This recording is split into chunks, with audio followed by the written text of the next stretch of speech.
All right, today's topic is going to be clippers and clipper recommendations, so let's jump in it. First of all, we're going to look at what kind of clippers that I've got out. All right, to distinguish, we're going to start by blade type.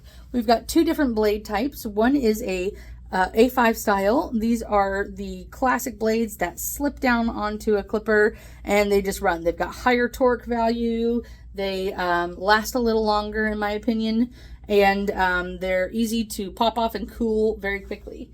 Then the second style is a 5-in-1 style where the mechanism on it, you catch the back lip and then snap down on it as opposed to slide down.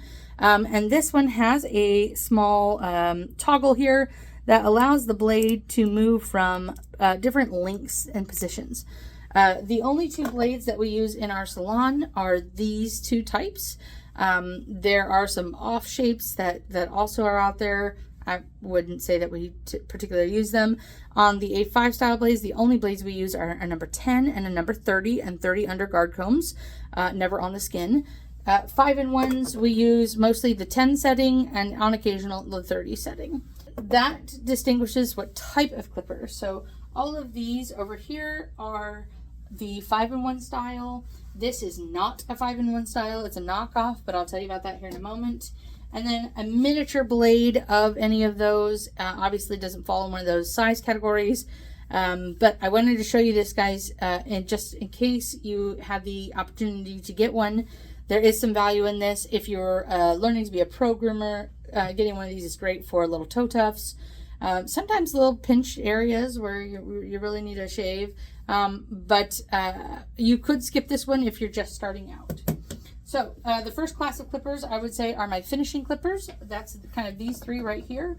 These are not powerful enough for strong dematting, but they are wonderful for nice crisp finished lines. Great for sanitaries. They can even pull off the toe tufts too. These are not powerhouse clippers for dematting a coat, but they are great clippers for in good coat condition and maintenance. I really, really love these. They are my go-to. They're significantly lighter. While they don't have the torque and the horsepower, it comes at the cost of the weight of it. So you can use these for a long time without hurting your wrists. And as a disabled groomer with hands that hurt all the time, this is so critical to longevity in my career. So these are also a little bit cheaper. They tend to perform pretty well. I've had this one for going on 8 years, this one for a year, this one for 2 years. So these clippers run well. The only feedback I've gotten that I actually agree with, negative feedback that is that the Cretiva shuts off on you randomly. Now, my husband is very electrical savvy, and so he's just realized, you know, that this battery just really, because it's replaceable, which is something I really love about it, when it snaps in, it doesn't always have the best connection, and so their design on the inside probably needs to have a bit smoother connection ports to it, but they are relatively quiet. All of these are very quiet. Let me let you listen. So very quiet, calm clippers, low vibrations. Cats tend to do very well. My Bravura is my favorite one. It does currently have an attachment on it. My other one is at home. I left it at home because I was grooming my poodle.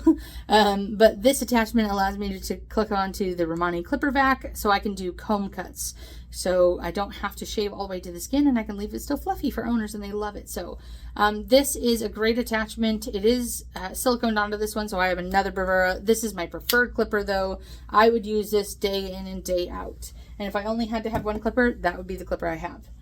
Then in this other category here we've got is the KM cordless. Now there's the KM10 powered with a line and cordless. I prefer the cordless because you can still use it while it's charging.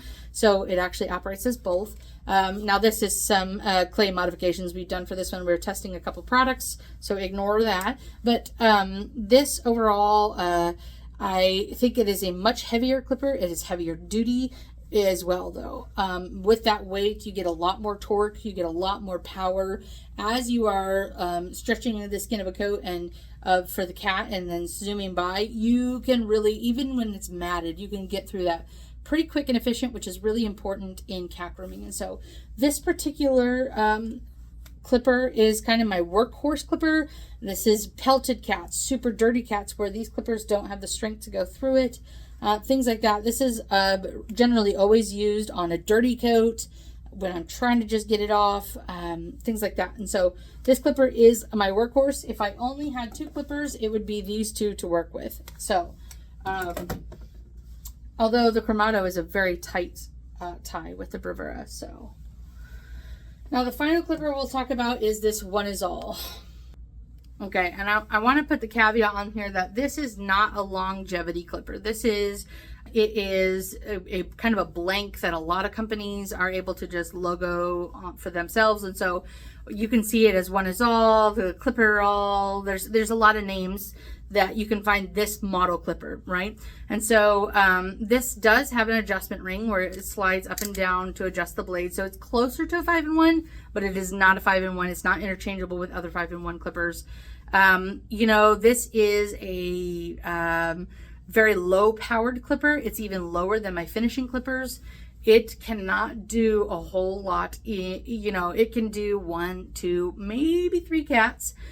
So if you are a personal home or a small multi-cat home, and you're just doing like a sanitary trim or maybe toe tufts on 1 or 2 of the cats, that kind of thing, or if you are a rabbit owner, this is particularly great on rabbit skin.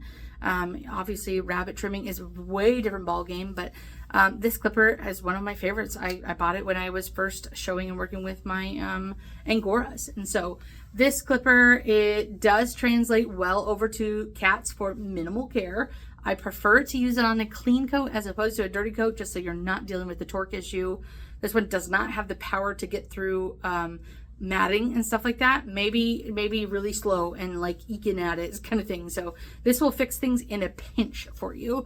I would not invest in this if you're a new groomer and you're choosing to go into cat grooming and you're wanting something to invest in. This is not it. This is the DIY pet owner at home, $50 or less kind of thing, and it's gonna do in a pinch. I don't think long term it's a great solution, and I don't think a new groomer should be investing in this tool. So great for in a pinch DIYers out there. This is for you.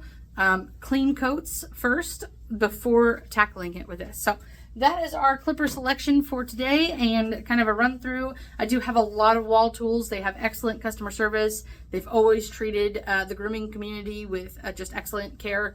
They make sure that their gear is working tip top notch. And if it's not working, they work hard to make it right with you. So I prefer to work with Wahl. There are some other ones out there like Heiniger and Andis and things like that. I'm not saying those are bad clippers. I'm just saying they are not my preferred ones, purely based on customer service for our industry. And so company, they have great warranties. I'm going to stick with them. So that's who I choose to do my reviews on. And that's based off of me purchasing, and nobody is making me say that. So there you go. That's my clipper review for you guys. Hope that helps. Please feel free to drop in the comments what you guys also use at home, and I'll be happy to review those too.